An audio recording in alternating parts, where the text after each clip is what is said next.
Le rappeur Snoop Dogg a commencé à vendre certaines de ses chansons sous forme de NFT. Des œuvres d'art se vendent pour plusieurs dizaines de millions de dollars.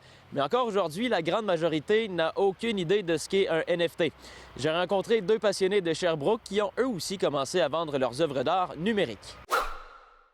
Une personne présentement qui achèterait un de tes NFT doit s'attendre à recevoir quoi en échange? En ce moment, c'est une œuvre d'art, c'est une image. Une image de casque de F1, c'est comme de pilote des avatars. C'est à lui, il a les droits de faire ce qu'il veut avec.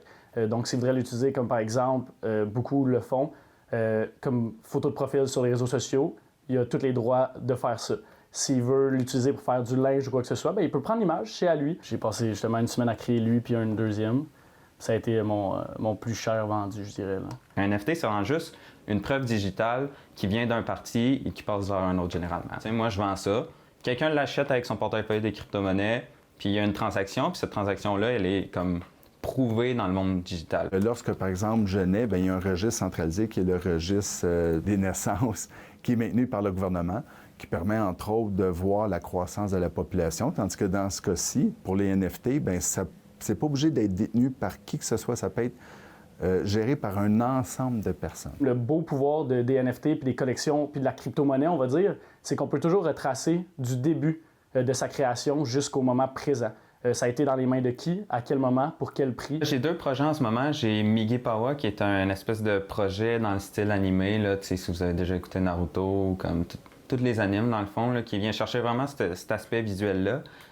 Qui a pris de l'ampleur vraiment rapidement. Là, sur Twitter, je pense qu'en moins de 72 heures, il a fait 500 000 impressions, là, le projet. Le phénomène, il est mondial et extrêmement populaire. Mais est-ce que ce sera éphémère ou bien si c'est appelé à perdurer dans le temps? C'est un peu comme des cartes Pokémon.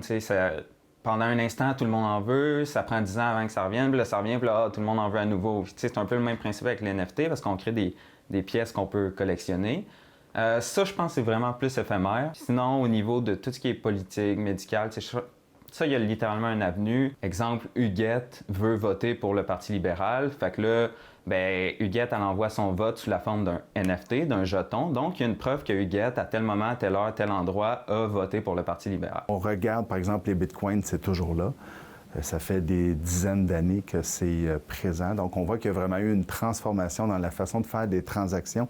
Il y a même eu des pays qui l'ont adopté, par exemple le Bitcoin. On peut penser la même chose pour les NFT. Donc, il y a une partie, c'est certain, qui est là pour rester. Puis, il y a une partie où est-ce qu'on va se rendre compte d'une bonne utilisation de la nouveauté. Y a-t-il des enjeux au niveau de la sécurité pour les NFT?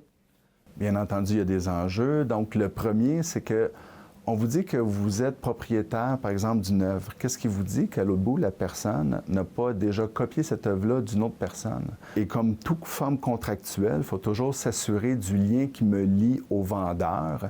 Est-ce qu'il me permet de le distribuer moi-même ou non? Donc, il faut vraiment aller vérifier qu'est-ce qu'il y a en arrière. Pour certains, ça va avoir l'air gros, mais prendre un 30-40 heures d'études, que ce soit de vidéos YouTube, podcasts, carrément juste des lectures d'articles, pour vraiment se faire une idée, parce que c'est un monde qui est très, très, très complexe, mais qui se comprend relativement rapidement parce que ça ressemble à la vie qu'on vit en ce moment.